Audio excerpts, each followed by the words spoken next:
I'm Ashton Addison from EventChain for Investmentpitch Media and FinTech News Network. And today on Blockchain Interviews, we have Rachel Wolfson, Cointelegraph reporter and host of the Crypto Chick on the Bad Crypto podcast. Rachel, thanks so much for taking the time to come on the show. It's a pleasure to have you here. Yeah, thank you for having me on the show. I really appreciate it. Hey, you're very welcome. I'd love to kick off the show by getting a little bit of your background on yourself, your work in reporting, and how that led to writing for one of the top cryptocurrency news sites today, Cointelegraph. Yeah, definitely. So, a little bit of background on myself. I've been writing about blockchain and cryptocurrency, well, about the space since 2017. I started off writing for Huffington Post as a contributor. And I think I published my first blockchain article, I think it was July 2017. And then from there, I became a staff writer with Bitcoin Magazine in December 2017. And then I eventually got on as a Forbes contributor in 2018, spent almost 2 years with Forbes. And then in 2019, at the end of 2019, I got on as a staff reporter with Cointelegraph. So very excited about that. I really like that writing for Cointelegraph so far. So yeah, that's kind of my background in the space. That's great. And I could imagine you're jumping into a, crazy pit of news in the cryptocurrency industry. There's so many things going on all the time. And to jump in, with Bitcoin Magazine right when Bitcoin was at its all-time high price, I can imagine the sentiment and the news articles were firing out every day. Has it been very fast-paced since you jumped in? Yeah, I mean, you bring up a good point. In 2017, when I started with Bitcoin Magazine, I mean, things were a lot different in terms of like the cryptocurrency space. Like the hype was really high. ICOs were the thing back then. And so, at that time, I was constantly being pitched ICOs, which thankfully I didn't write about too many of them because a lot of them, just ended up being scams. But then in 2018, we really started seeing enterprises starting to leverage blockchain technology. And so that was great. And I think that really matched with the whole, being a contributing writer with Forbes to write about it, the enterprises using blockchain rather than the cryptocurrency side of things. In 2017, it was all very kind of sketchy back then. So, yeah, it's been fast paced, but it's been different throughout the years for sure. Right now, 2020, there's less hype around blockchain and cryptocurrency, but to me, I'm still getting so many press releases. And for me, it's still a very fascinating space. I think now we're seeing real world innovation with blockchain versus what we were seeing in 2017, which was more about the ICOs and cryptocurrency side of things. There was definitely a lot more just ideas on paper back then, and now we're starting to weed out and see where's the real value. It can be properly implemented into different enterprise businesses, and there's been some good news, and there's been a lot of news since the lockdown started, especially. And I noticed that you had recently reported on a blockchain company looking to look for the legitimacy of KN95 masks because of counterfeiting, and that's one part of the supply chain that blockchain can help with. When you dug into this story, was there a lot of, is it something that is really needed right now in terms of this is a major counterfeiting issue, and how exactly did you see blockchain solving that problem? Yeah. One of the best use cases for blockchain is that it provides transparency, and it can really be used to provide transparency when it comes to supply chain management. Not only does it provide transparency, but it also connects different entities together where they can all kind of communicate on one single platform. So blockchain for supply chain management is really useful. That being said, a real ice company, they're the public blockchain by transparency during this global pandemic. So basically, when I was in the article, KN95 masks are different than N95 masks. I don't know if you knew that, but not a lot of people know that. So anyways, KN95 masks are manufactured in China, and they're not, I guess they aren't really used in America because they aren't, the N95 masks are approved by the FDA. I don't think the KN95 masks are.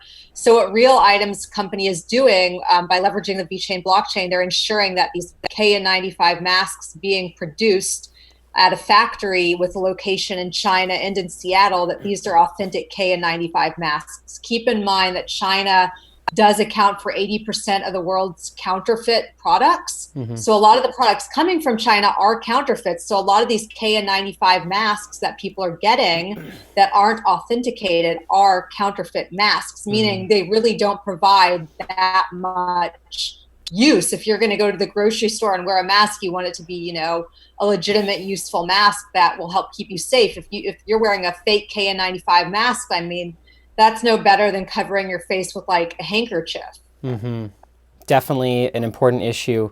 And I believe, you know, the KN95 masks are supposed to be very similar to N95, but I can imagine if you had a counterfeit one, it would not be very similar at all. So, and that's great to see that VeChain, as you know, one of the larger blockchain platforms, is helping verify the authenticity through their platform. I'm curious, on the business side of it, is it very easy for a customer to check the authenticity of a mask, or for the suppliers, or is it all, you know, in the back end with coders and it's not very, you know, user friendly to actually see the verification on the blockchain?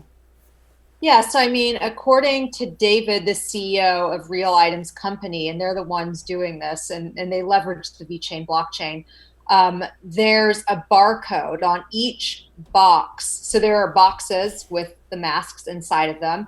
Each box contains a barcode. When you scan that barcode with a smartphone, you can see that these masks were produced in a certain factory and that they are authentic KN95 masks. So, I mean, it's as easy as that, just scanning a barcode with your smartphone to see, for the retailers to see that they've been shipped a legitimate supply of KN95 masks. And then as far as the consumer goes, I'm not sure if they can also scan the barcode to see. I think that they can. I could be wrong, but I know for sure that the retailers can scan that barcode to see that these masks were produced in that certain factory that Real Items Company is partnering with, and that all of those masks have been authenticated. And everything is transparent because it's on the VeChain blockchain, so you can see all of the information that's needed to know that these masks are authentic. Well, it's great to know that it's as easy as a barcode to scan, but I guess the question that lies beyond that is, for, you know, Real Items Company to implement this, you know, these mask manufacturers have had to ramp up their production so quickly, you know, with the pandemic coming out of nowhere. Not like they've been in discussion on implementing blockchain for a long time.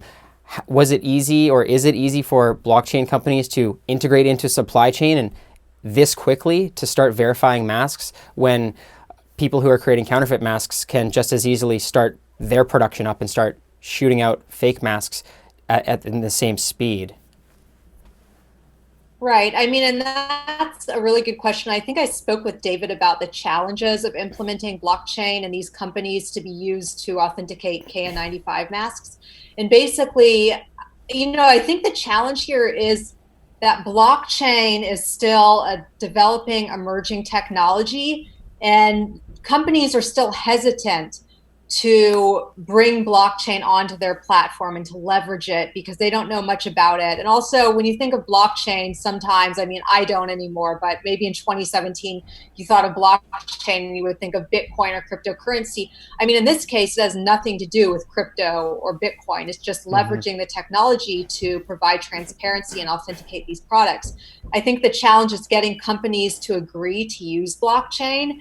And also, I think regulations are also challenging. I don't know in terms of, like, you know, the regulations around KN95 masks in America and what steps need to be taken in order to even have these used here. But I think just really getting these companies on board to use blockchain is one of the main challenges. I mean, you also have to realize that, like, companies have to share their data with different entities, and some companies don't want to do. I mean, in the case of authenticating KN95 masks, I think that isn't as problematic as, you know, for instance, sharing for like the IBM Food Trust Network, where there are different food suppliers sharing data. Like Walmart might not want Carrefour to know, to have access to data. They're both on the same network. But I think in this case of the KN95 masks, it's different.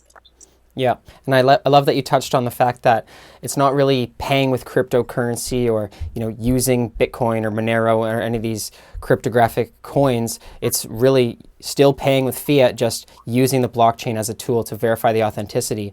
And often people that are just starting to learn about blockchain have not differentiated the two between a cryptocurrency and a blockchain that can imprint information. So I'm really glad that you've clarified that. Now, one of the other hot topics since the lockdown has been voting across America. People are locked in their houses. They don't want to go into mass lineups or go vote at the ballot station. So they're looking at mail-in voting, potentially internet voting, and this is where blockchain also comes into play with blockchain-based voting, so they can prove the authenticity of one vote, one person.